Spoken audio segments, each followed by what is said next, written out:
Tenemos determinadas tensiones, fuerzas, longitud final, variación de longitud, volumen final y variación de volumen de un cubito, este cubito celeste, con ciertas propiedades que nos indican acá al costadito, con el lado de 8 centímetros, un coeficiente de Poisson de 0,3, una presión vertical aplicada en la cara de normal X, esta de acá arriba, PZ igual a 0,4 kg por centímetro cuadrado, y un modo de elasticidad de 21.000 kN por centímetro cuadrado.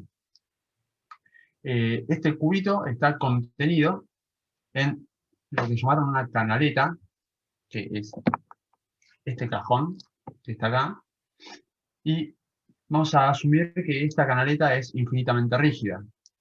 ¿Qué quiere decir que sea infinitamente rígida? Como hemos visto en Axil, ¿no? Más que nada, si recuerdan, cuando hablábamos de algo infinitamente rígido, significaba que su rigidez era mucho superior, era muy superior a la rigidez de otros elementos constitutivos de la estructura que estábamos viendo. Entonces, por decir cosas que tal vez no tienen demasiado sentido con este modelo de Young, pero es como si este cubito fuera goma eva o esponja y esta canaleta fuera madera o, bueno, cualquier analogía del estilo. Después tenemos que consideramos el rozamiento nulo. ¿Y a alguien se le ocurre en qué nos va a afectar el rozamiento nulo? ¿Por dónde viene la mano? ¿Por qué nos interesa considerar eso?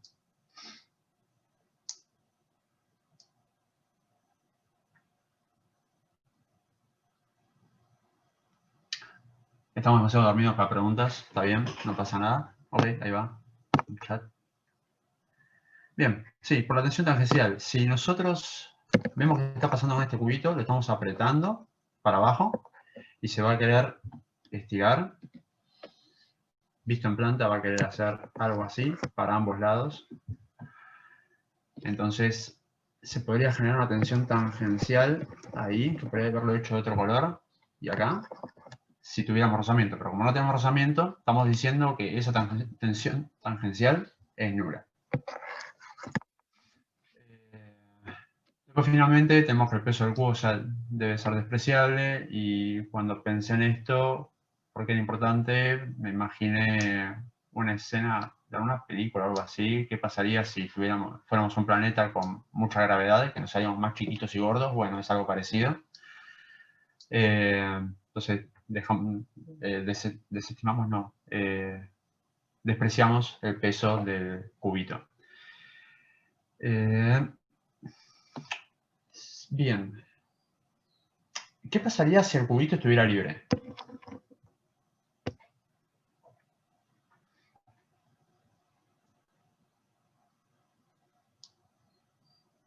Nosotros lo apretamos, ¿y qué va a pasar en las otras dos direcciones? En X y en Y. Se alarga.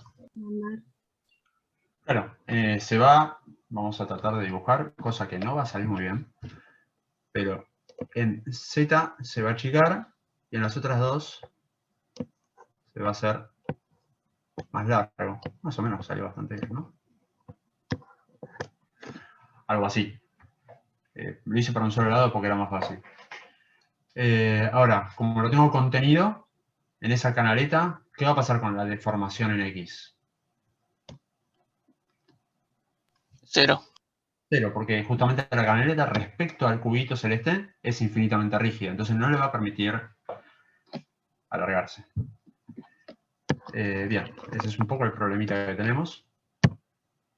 Y entonces, ya un poco con esto que dijimos, tenemos que más o menos saber, me quedo más la barra del zoom, no sé dónde ponerlo. Un poco, tenemos que conocer un poco, ya con esto que planteamos así rápidamente, algunas de estas variables. Y entonces, vamos a ir con la más fácil primero, les voy a ir preguntando.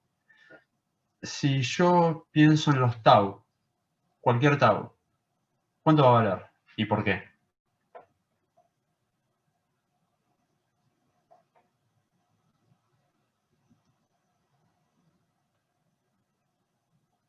Pregunta boba. Era cero porque no había, despreciábamos la fricción.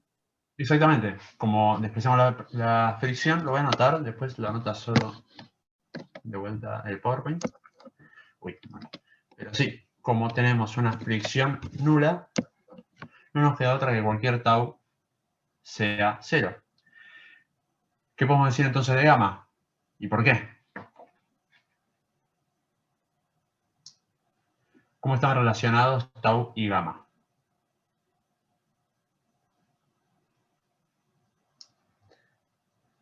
Me lo voy a decir yo, si no. ¿Por qué? ¿Cómo?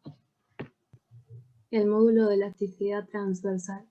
Claro, exactamente. Entonces, como gamma por g es igual a tau y j, todo. Si tau es 0, no hay otra que gamma sea 0. ¿Qué otra cosa puedo saber? Dijimos que como está contenido en una canaleta este cubito, la deformación en X tiene que ser nula porque la canaleta es infinitamente rígida. Entonces, esto es 0. Después, ¿qué sabemos de sigma z? Ese también es fácil, ¿no? Lo voy a decir yo, porque si no me pongo ansioso, pero estamos de acuerdo que sería... Uy, bueno, estoy haciendo lío, pero sería menos pz. Es lo que me está generando tensión en z. Y si el cubito estuviera libre, ¿cuánto valdría el epsilon zz? Es decir, si no estuviera la canaleta roja.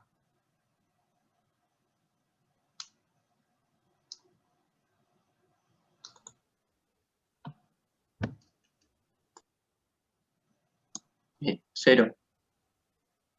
¿Cómo 0? Estoy hablando de la dirección en z. Yo tengo un cubito y lo estoy apretando. ¿Ok? Si no tuviera una contención alrededor, ok, ahí Cintia lo dice. Estamos todos de acuerdo con que sería... Creo que vos, Alejandra, dijiste 0, ¿no? Sí, si hay algo que lo sostiene, o sea, si se deforma, es cero. Perdón, es PZ sobre E. Ok, si no hay nada que lo contenga, y solo si no hay nada que lo contenga, sería menos pz sobre E. Ahora bien, ¿qué pasa cuando nosotros tenemos... Yo, nada, tenía ganas de hacerlo, pero eran las 3 de la mañana y estaba juntando memes y no lo hice. Pero imagínense la situación y si quieren después háganlo. Agarran la esponja de la cocina, la cortan en un cubito con forma de la cubetera de hielo y la aprietan. Se va a deformar. Ahora, si lo meten adentro de la cubetera de hielo, estamos de acuerdo que la cubetera esa de plástico es infinitamente rígido con respecto a la esponjita, ¿ok? Prioridades, sí, completamente. Entonces, como la cubetera de hielo es infinitamente rígida con respecto a la esponjita, si yo la aprieto aplicando una presión uniforme sobre toda la cara superior, va a ser más difícil bajar, hacer ese epsilon z. ¿Lo ven todos? ¿Se imaginan la situación? Y si no me creen, se animan a hacerlo en algún momento, no es tan difícil. Una esponja vieja la cortan un poquito y la mandan a una cubetera. Pero, ¿se entiende? Que por tener Sí, se ve. Ok, por estar contenido en la canaleta, entonces, esto, epsilon zz, no va a ser eso, sino que lo voy a tener que restar algo. Pero bueno, igualmente sabemos que va a ser negativo. No me escribe esto. No es esto, ¿por qué? Porque está contenido en la canaleta, el cubito, pero va a ser algo negativo. Ahora, si epsilon xx es 0, es solamente porque el cubito está contenido en la canaleta, dijimos. Y entonces, ¿qué hace la canaleta sobre el cubito para que no se deforme en X? Con esto quiero preguntar, ¿qué va a pasar con sigma X? ¿Va a ser 0?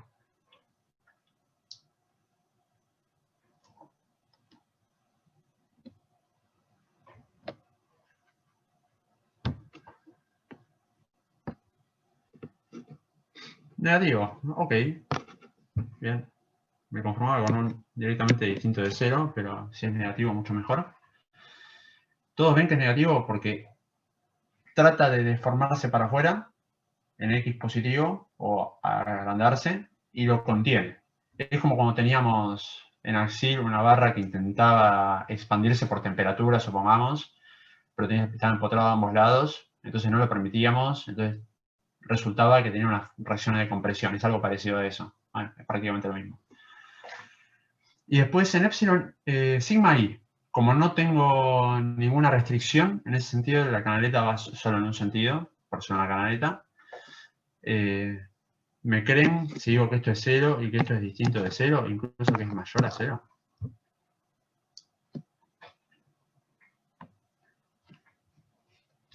Dicho esto, asumo que me ibas a decir que sí, Aidan.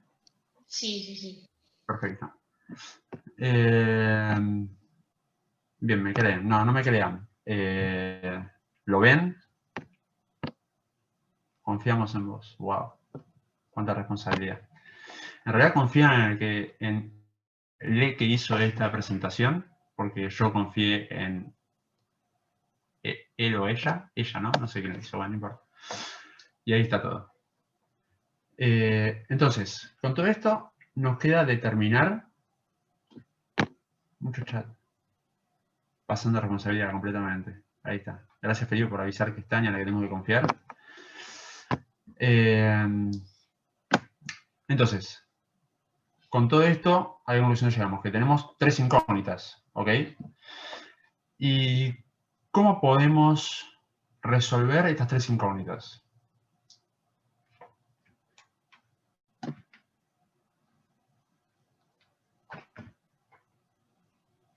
¿Se acuerdan algo de esto? No estuvieron viendo nada porque se termina el año, estamos a 15, 16 de diciembre, 17 de diciembre, y yo no tienen ganas de nada.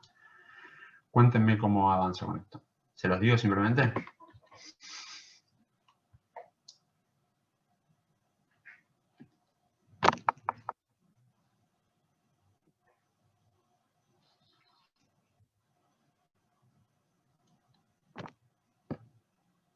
Sí, bien, perfecto.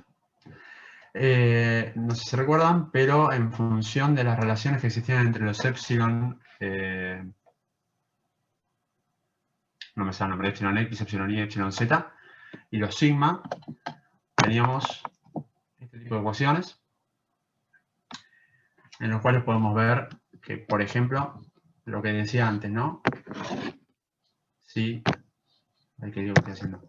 Si epsilon, si no tenía nada en la canaleta, si no existía la canaleta, quiero decir, el epsilon z iba a ser solamente sigma z sobre E. Estoy ahí abajo y no me deja meterme mucho porque tengo los comandos del PowerPoint.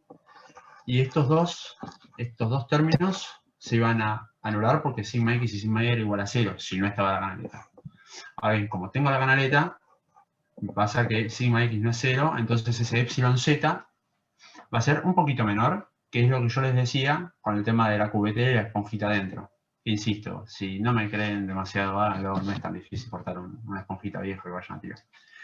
Y es bastante divertido. Le tengo que poner una plaquita arriba que sea más o menos rígida con respecto a la esponja para hacer una presión uniforme, si no van a hacer con el dedito para abajo y no va a tener sentido nada.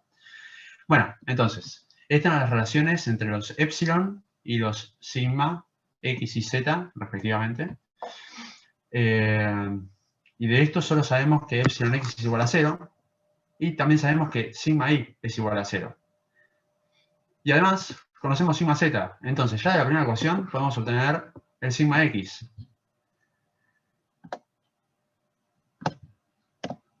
Y obtenemos un sigma x de menos 0,12 kN por centímetro cuadrado. Podemos hacer lo mismo con epsilon y epsilon z a partir de, bueno, no para obtener los sigmas, sino que los sigmas ya los conocemos, obtenemos los valores de epsilon y epsilon z, que eran las otras dos incógnitas del problema. No, epsilon y ya lo conocemos. Estoy haciendo lío. No, no lo conocemos epsilon y. Ok. Podríamos conocer entonces epsilon y epsilon z simplemente reemplazando las ecuaciones y obtendríamos estos valores. ¿Y les parece razonable, en primer lugar, que epsilon y sea menor que epsilon z? ¿Y por qué? Sin entender demasiado, solo conceptual o intuitivamente.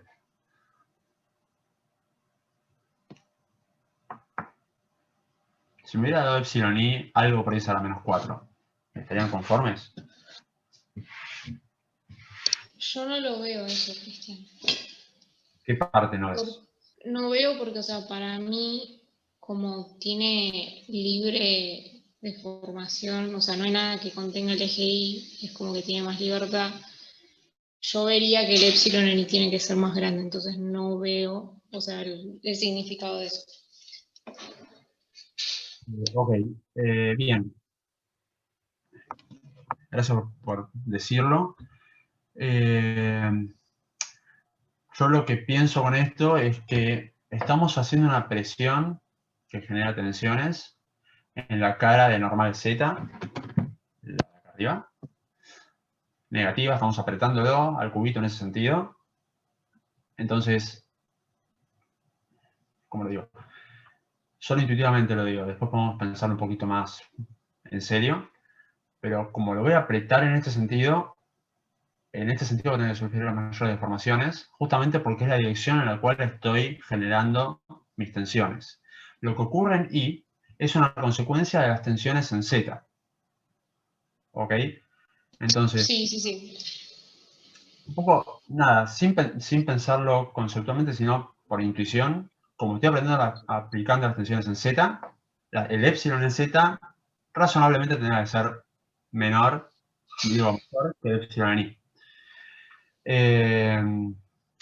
Además, si nos vamos un poco a cuáles son las relaciones entre epsilon y sigma, si vas a la ecuación del epsilon I, vas a ver que depende de los sigma x, sigma y, sigma z, pero sigma y es 0, porque no tengo ninguna tensión en I.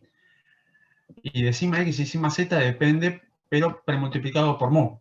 Y mu era el coeficiente de Poisson, que es 0,3. Entonces, como que nada, va acompañado de las cuentas, esto que estoy diciendo. A mí me gusta más verlo intuitivamente, pero bueno, igual se entiende la idea. En cambio, en epsilon z, por más que le resto un cachito de sigma x, tengo sigma z aplicado en su totalidad. Entonces, es razonable en las cuentas que me dé mayor epsilon z que epsilon i. ¿Ok? Sí, ahí está mejor. Gracias. Algo que tal vez... Bueno, pero no sé si meterme en esto. Nosotros estamos aplicando... Bueno, no me voy a meter en esto. Vamos a seguir. Entonces, epsilon z es mayor a epsilon i, por esto que dijimos. Y ahora vamos a continuar con lo que nos pide el problema. Nosotros nos pedía inicialmente determinar tensiones y fuerzas. Las tensiones las calculamos en el paso anterior. Y a partir de esto, ¿cómo calcularíamos las fuerzas? Estos son tensiones axiales, sí, axiales. ¿Cómo hago con las fuerzas asociadas? Multiplicando por el área Bien, ¿y qué área? de los lados del cubito. Y, ok, está bien lo que decís. Ahora, inicialmente el cubito tenía 8 centímetros de lado. Estamos manejando alguna hipótesis que nos permita decir, bueno, ya dije la respuesta, ¿no? Pero que nos permita decir que lo multiplicamos directamente por el área que es 8 por 8.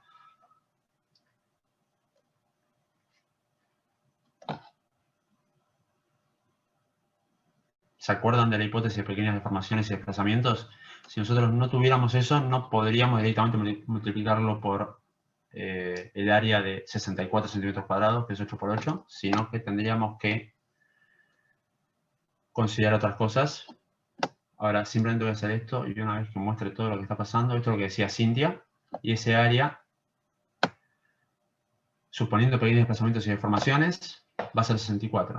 ¿Qué pasaría si en verdad este cubito, en lugar de haber sido algún material con 21.000 megapascales de módulo de Young, hubiera sido la esponjita que debe tener, no sé, muy pocos decipascales de módulo de elasticidad?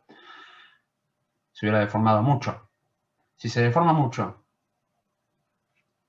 toda el área, una vez aplicada la tensión o la presión en Z, que me lo deforman para todos lados, va a cambiar. Entonces ya empezamos en un problema de segundo orden que no nos queremos meter, por eso esto vale suponiendo pequeños desplazamientos y deformaciones.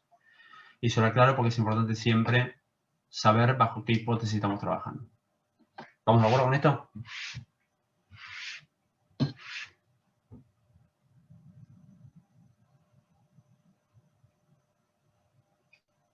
Ahí llegó el chat que dice sí. Sí, sí, sé. Bien, perfecto. Para reforzar un poco esto, simplemente el comentario de que si no tenemos pequeñas deformaciones, tampoco es tan simple como que, bueno, tomo el área más chica y listo. Si no tenemos pequeñas deformaciones, es otra teoría, es otra cosa muchísimo más complicada. Entonces, si llegan a, por alguna razón extraña en su vida, plantearse un problema donde tienen grandes deformaciones, no intenten improvisar diciendo esto es más o menos lo mismo pero más chico, es otra cosa totalmente distinta, que tendrán que estudiar por separado. Bien, sí. No es simplemente, como dice Felipe. Bueno, perfecto. Gracias por la aclaración. Bien, entonces, determinamos las fuerzas que tendríamos bajo esta hipótesis. Perfecto. Y las tensiones ya las hemos calculado en el paso anterior. Ahora están las fuerzas. Bien, y ahora vamos a avanzar con el tema que nos pedía, que era la variación de longitud y la longitud final. Y si tenemos... A ver, la variación de longitud se sacaba, la obteníamos como epsilon por L, ¿ok? Y si epsilon, si está contenido el cubito en la canaleta, ¿cuánto varía epsilon x? Ya está puesto ahí, 0. Entonces la variación de longitud en L, en x, ¿cuánto va a valer? 0. No me queda otra, ¿no? Si la variación de longitud en x vale 0, el x final es igual a x inicial, que es 8 centímetros. En la dirección de y, no voy a avanzar porque no sé qué viene después y no tengo la segunda pantalla. En la dirección de y, ¿qué esperan que pase? ¿Que tenga un L mayor o un L menor? ¿Se acuerdan que y era la dirección, una de las direcciones que no tenía aplicada la carga? Mayor. Mayor, muy bien.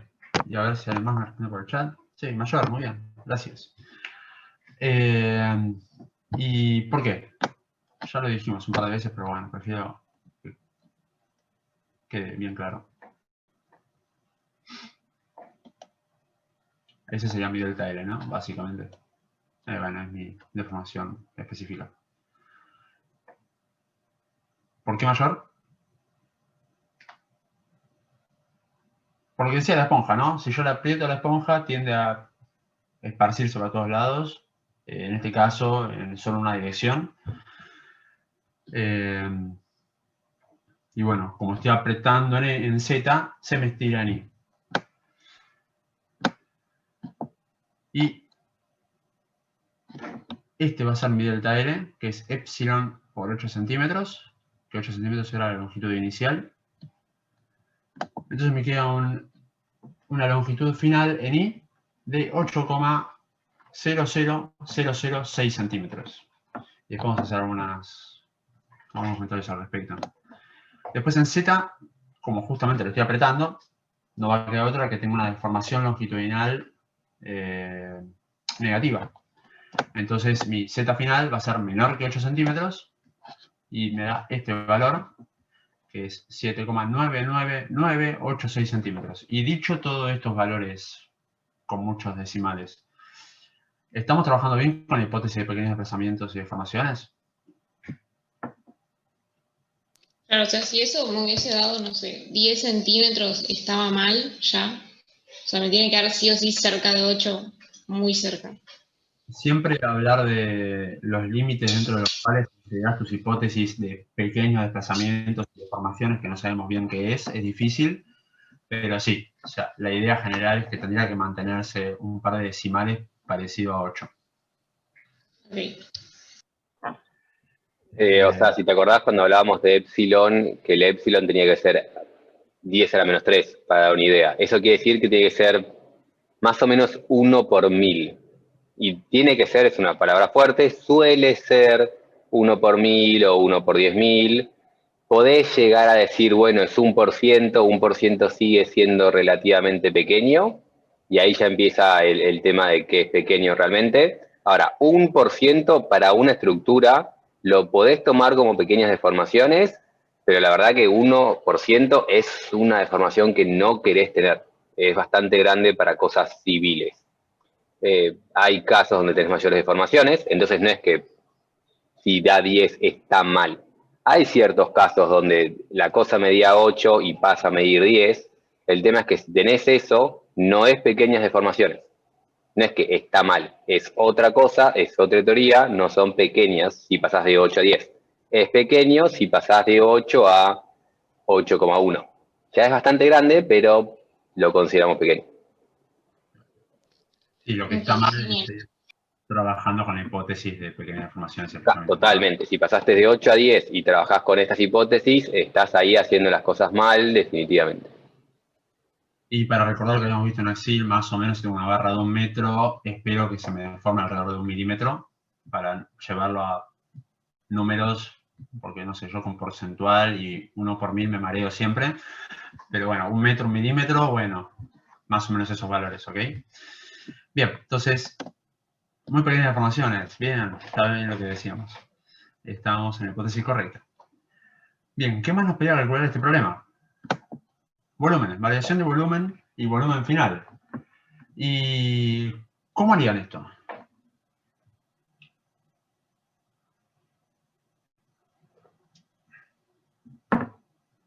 ¿Lo harían?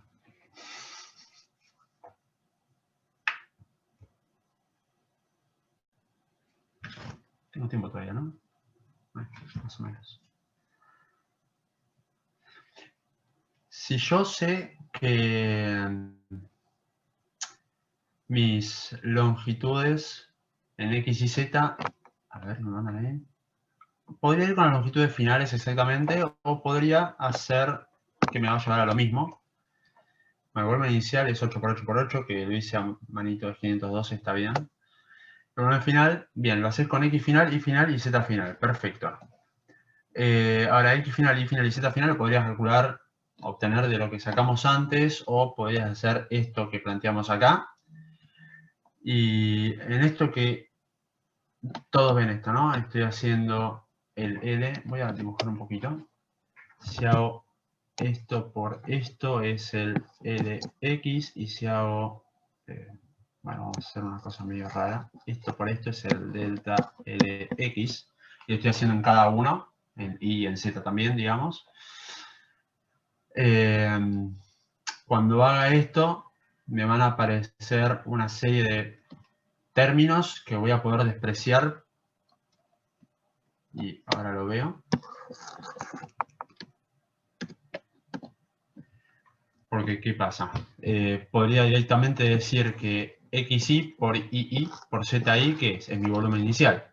Y tengo todo este término que está acá, que es el asociado a la variación de volumen que tengo una vez aplicada la carga vertical PZ.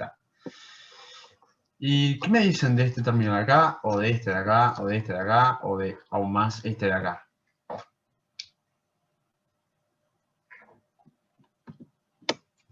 Y todos los que tienen un producto van a ser un infinitésimo de orden superior. Claro. Exactamente, Lucas. Lo despreciamos, gracias a ambos. ¿Qué pasa? Acordémonos que, bueno, epsilon x era 0, entonces, bueno, entonces, en este caso en particular se iría, esto sería y esto sería. Pero epsilon i era algo así como un, bueno, no voy a decir x, algo por 10 a la menos 5. Y epsilon z era algo por 10 a la menos 6. ¿Cómo que estoy dibujando? El 17 de diciembre, también cuenta para mí eso. Si hago epsilon i por epsilon z, esto que está acá, voy a obtener algo por 10 a la menos 11, que ya es demasiado chiquito y podría despreciarlo. Y si tuviera una deformación en X, pasaría lo mismo con todos los términos que tienen X, y más aún con este que está acá. Porque tengo 10 a la menos 5 por 10 a la menos 5 por 10 a la menos 5, me da 10 a la menos 15, o por ahí. Ya es muy chiquito. Lo desprecio. Ya lo saben esto, pero por lo menos lo aclaro porque a mí siempre me lo repitieron, me lo decían, y yo nunca lo había visto con números. También no presté atención cuando lo explicaron, es probable. Pero bueno, entonces, podríamos despreciar todos esos términos y obtendría finalmente que el... Ok, nada, esto me pasa por no tener la fila siguiente, pero lo que se plantea es una variación de volumen. Porque esto está raro, ¿no? Podría haber calculado el volumen final. Ok, a partir de esto, ya podría haber obtenido el volumen final. Y ya, acá podría haber puesto el valor, no sé por qué no está.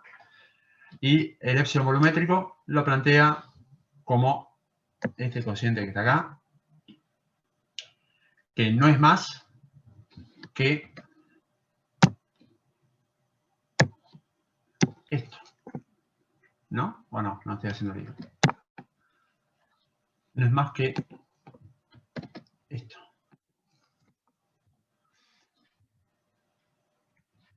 Tengo una variación de volumen final menos volumen inicial, solo volumen inicial. La variación de volumen surge de hacer el volumen final menos el volumen inicial, y el volumen final es volumen inicial más el volumen inicial por todo eso que puse en celeste, medio feo. Entonces se me termina restando los volúmenes iniciales y me queda solamente la traza del tensor de deformaciones epsilon. Y obtengo ese valor de menos 9,87 por esa menos 6. ¿Se entendió esto que dije? Porque me trabó un poco. ¿Puedo Bueno, escribir una cosa, Cristian? sí, escribí. Primero, comentario que generalmente solo le importa a Felipe. No es un infinitésimo de orden superior, porque estos no son infinitésimos. Infinitésimos de orden superior lo usamos cuando tenemos diferenciales por diferenciales. Esos son infinitésimos de orden superior. Estos son unidades finitas, pero muy chiquititas. Y un número finito chiquito por un número finito chiquito da un número muy chiquitito y por eso se desprecia. La idea es la misma, pero no son infinitésimos. Ese es un comentario que tenía ahí guardado, que tenía que sacar de adentro mío. Pasando a lo que sí nos importan, dense cuenta que la longitud final la calculamos como una longitud inicial por 1 más la deformación, que es lo que tienen acá ahí arriba, cuando calculan justamente, por ejemplo, la longitud final en dirección Z es la longitud inicial en Z por 1 más la deformación.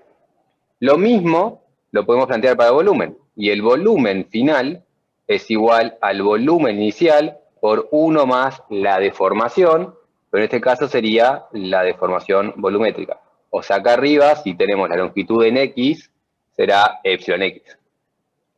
Si queremos calcular el volumen final es el volumen inicial por 1 más la deformación volumétrica, que es justamente lo que Cristian puso acá en rojo, que vuelvo a señalar porque no tengo un láser de esta forma. Lo de la derecha lo desprecio, entonces cierro el paréntesis ahí, y ahí es donde puso en celeste, y volvemos a escribir en celeste, esto es entonces epsilon volumétrico, que es lo que tiene abajo. El epsilon volumétrico es la traza, la suma de la diagonal del tensor de deformación, por estas relaciones que tenemos acá abajo, que es como solemos escribir las deformaciones no se definen de esa manera, pero medio que tienen ese significado.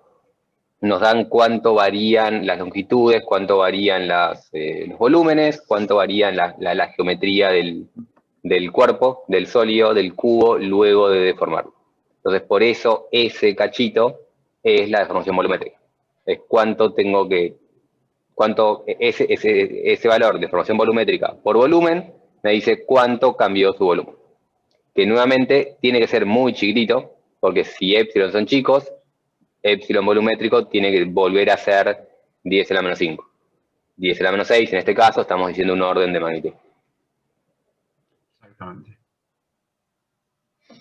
Y se entiende, borro esto porque así puede seguir escribiendo Cristian. Alguien que confirme que se entiende o que no se entiende. Perfecto, gracias Cintia. Borramos y continúa Cristian. Ahí está. Bueno, Buenísimo, entonces se entendió esto. Gracias, Felipe, seguramente no gracias a mí.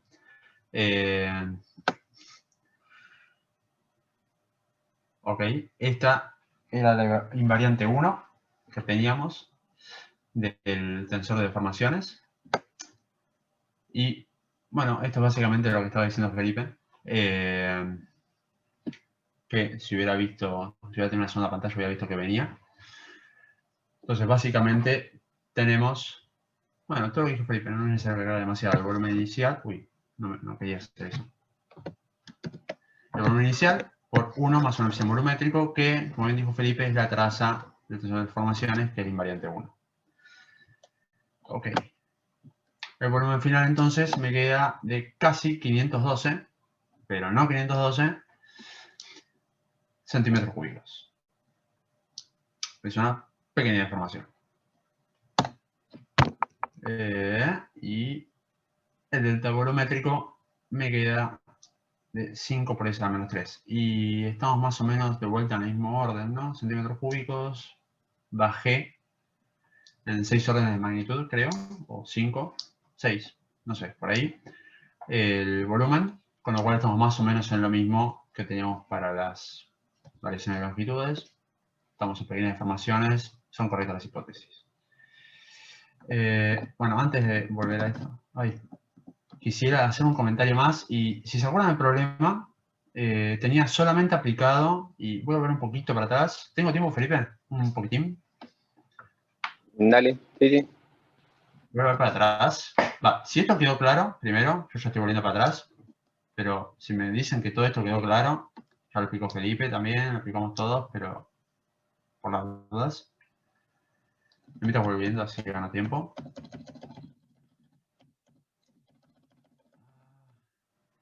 Y de este problema, asumo que es claro, porque está claro porque nadie me dijo nada.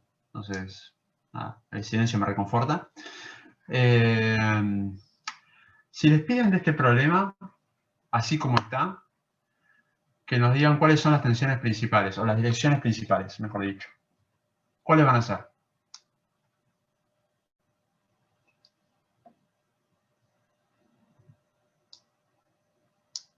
¿Y por qué?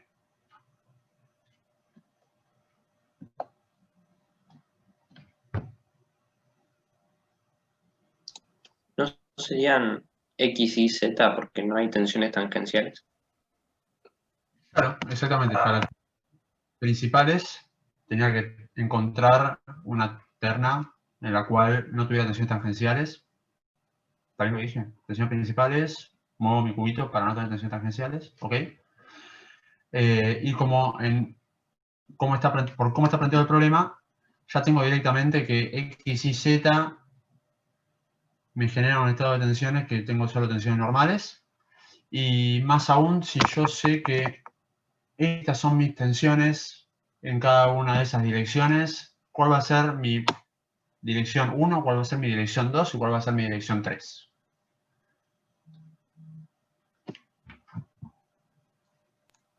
Ahí están en orden. O sea, X sería 1. Ah, no, X sería perdón. Y sería 1, es la mayor. Después le sigue X y después Z. Bien, perfecto. Quería hacer ese comentario porque en este problema salía fácil. Pero para que quede claro, si la tensión 1 sería la mayor, la tensión 2 sería la del medio y la tensión 3 sería la menor. No en módulos, sino en valor absoluto. Y como en este caso las tensiones tangenciales, por las condiciones del problema, son nulas, directamente X y Z son 2, 1, 3 respectivamente.